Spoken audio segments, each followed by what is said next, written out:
Next अब हमारे पास क्या है, oxygen. Germinating seed needs uninterruptible supply of oxygen. ठीक है, कि जो जर्मिनेटिंग सीड है वो सीड जो ग्रो कर रहा है अभी न्यूली जो आपने सोक किया है, ठीक है, उसको अनइंटरप्टेड सप्लाई ऑफ ऑक्सीजन चाहिए, मतलब बगैर किसी रुकावट के उसको क्या चाहिए, ऑक्सीजन चाहिए। Proper air is mandatory for growth, और प्रॉपर एयर जो होती है वो एक पहला स्टेप होता है ग्रोथ के लिए। एक्टिविटी क्या करनी है आपने, मटेरियल्स रिक्वायर्ड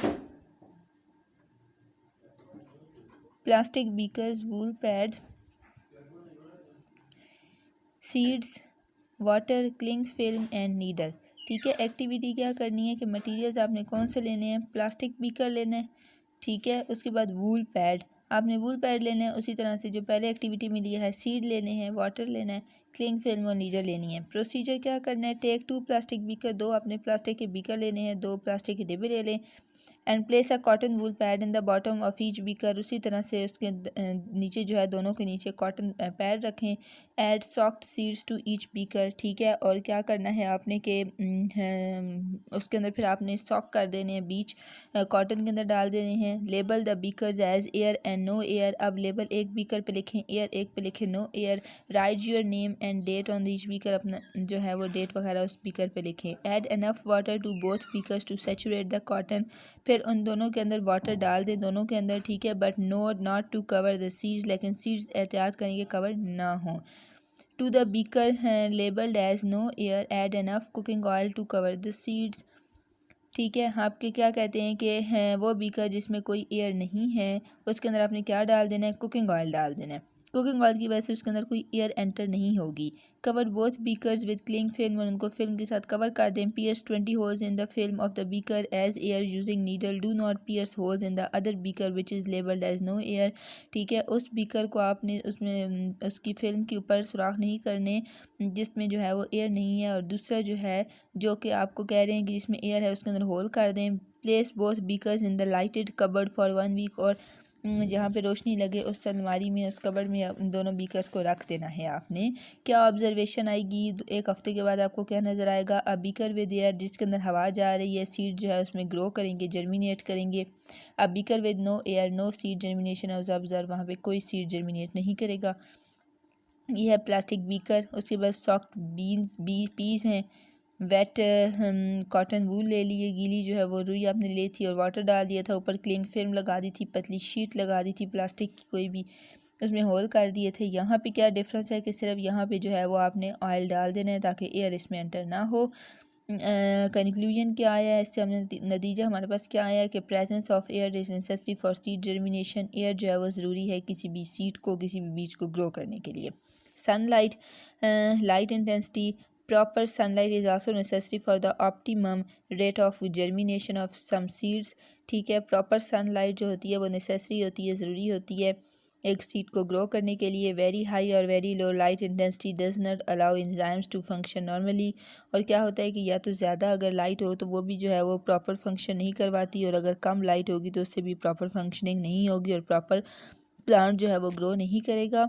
एक्टिविटी हम देखते हैं 3.3, light is necessary for germination. Material क्या चाहिए, वही मटेरियल आपको चाहिए, plastic beaker, wool pad, seed, water, cling film, needle. Procedure, take 2 plastic beaker and place a cotton wool pad in the bottom of each beaker, उसी तरह से 2 beaker लें, उनके नीचे आप रुई रख दें।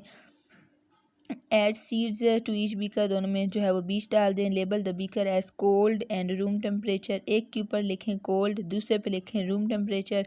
Right your name and date on the beaker, ठीक है। Add enough water to both beakers, दोनों के अंदर जो है वो काफ़ी, वो इतना पानी डालेंगे जितना उनके लिए काफ़ी हो। टू सैचुरेट द कॉटन, ताकि कॉटन गीली हो जाए, but not to cover the seeds, seeds जो है वो सीड्स के ऊपर कॉटन नहीं आनी चाहिए। Cover both beakers with cling film, दोनों को क्लिंग फिल्म के साथ कवर कर दें। पियर्स 20 होल्स, उनके अंदर होल बना दें उस फिल्म के अंदर, उस शीट के अंदर जिससे आप उन बीकर्स को कवर करेंगे using a needle. Place 1 beaker in refrigerator and other at the room temperature, एक को फ्रिज में रख दें और एक को जो है वो रूम टेम्परेचर अपने कमरे में रखें। अब क्या चीज़ है, एक हफ़्ते के बाद आप ऑब्ज़र्व करते हैं कि ऑब्ज़र्वेशन एक हफ़्ते के बाद क्या होती है कि बीकर विद लाइट, ठीक है, वो बीकर जिसको आपने सनलाइट दी है वहाँ पे सीड ग्रो करेंगे, और जो आपने फ्रिज में रख दिया वहाँ पे कुछ भी रिज़ल्ट नहीं आएगा, सीड वैसे के वैसे ही रहेंगे। ठीक है, बीकर लेबल्ड एज लाइट, ये बीकर है जिसके ऊपर लाइट पड़ रही है, सूरज की रोशनी, और beaker labelled as no light, और यहाँ पे कोई रोशनी नहीं है, ये फ्रिज में पड़ा हुआ है। कंक्लूजन क्या आया, नतीजा क्या आया, presence of sunlight is necessary for seed germination, सूरज की रोशनी जो है वो ज़रूरी है किसी भी प्लांट को ग्रो करने के लिए। फिर टेम्परेचर हम देखते हैं, germinating seed need suitable temperature which usually lies between 25 to 30 degree centigrade. Plant को ग्रो करने के लिए कौन सा टेम्परेचर चाहिए, 25 से 30 डिग्री सेंटीग्रेड का। For example cherry seeds will germinate better if they are kept humid at 5 degree centigrade. Cherry जो एक फल है उसका सीड किस टेम्परेचर पे ग्रो करता है, 5 डिग्री पे। फॉर वीक्स, ठीक है, if these seeds are kept at 25 they will not germinate. अगर चेरी के सीड्स को हम 25 डिग्री सेंटीग्रेड पर रख देंगे तो वो जर्मिनेट नहीं करेंगे। ठीक हो गया। फिर हम आते हैं एक्टिविटी 3.4 की तरफ। मटेरियल क्या चाहिए, उसी तरह से प्लास्टिक बीकर चाहिए, wool pad, seed, water, cling film, needle.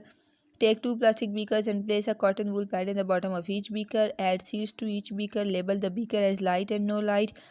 पहले दो काम उसी तरह से करने हैं। फिर लेबलिंग क्या करनी है, एक पे लाइट लिखें, एक पे नो लाइट लिखें। Write your name and date on each beaker. Add enough water to both beakers to saturate cotton but not to cover the seeds. Cotton डालनी है लेकिन कवर सीड्स को कवर नहीं करना।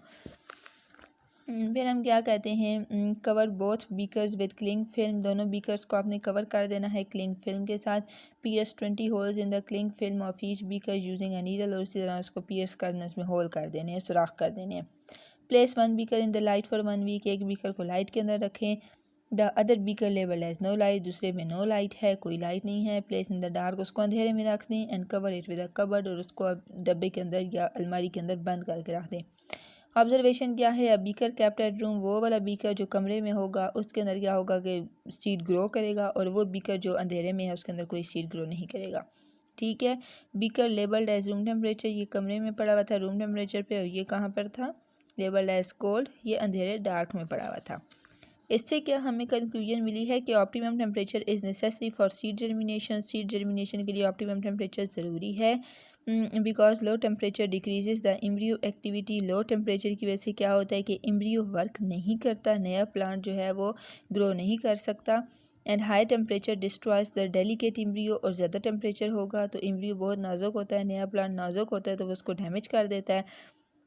Seed usually germinate between 0 degree to 50 degree centigrade. Seed germinate करते हैं 0 से 50 degree centigrade के दरमियान में temperature. And the optimum temperature usually lies between 15 degree to 30 degree. और ऑप्टिमम टेम्परेचर कहाँ से कहाँ तक है, 15 से 30, मतलब ये नॉर्मल टेम्परेचर होता है। डू यू नो आता है the seed code and germination. The seed code may be damaged when the seed is in the soil. कहते हैं सीड कोड जो है वो डैमेज हो जाता है जब सॉइल के अंदर सीड जो है वो सॉइल में होता है। The soil particles rub against the seed coat and wear it away. तो क्या होता है, सॉइल जो मिट्टी है वो सीड के साथ लगती रहती है, उसके साथ रब होती रहती है, रगड़ खाती है, और जिसकी वजह से सीड जो है वो फट जाता है। द सीड कोट में B decompose slowly bye micro organism. जो सीड की बाहर से कवरिंग होगी वो माइक्रो ऑर्गेनिज्म, छोटे कीड़े मकोड़े जो है उसको खा लेंगे। और it may even be damage by fire, या फिर जो है वो आग वगैरह जब लगती है तो फिर क्या होता है, डैमेज हो जाती है। These seeds germinate quickly after a forest has been burn down. ठीक है, अब ऐसे सीड्स जो हैं जब हम जंगलात को आग लगाते हैं तो ये वाले सीड्स जो हैं वो जल्दी से उग जाते हैं, क्योंकि उनकी जो सीड कोट है वो रप्चर हो चुकी होती है। यहाँ पे हमारे चैप्टर नंबर 3 की रीडिंग कंप्लीट हो चुकी। इस वीक का हमारा टास्क कौन सा था, हमारा टास्क ये था, अब जो कमिंग ये वीक है ये चैप्टर नंबर 2 की एक्सरसाइज की, और साथ में जो है चैप्टर नंबर 3 की हमने रीडिंग की है, और साथ में जो पिछला आपको प्रॉब्लम था वो भी हमने साथ में इसमें सॉल्व कर दिया है।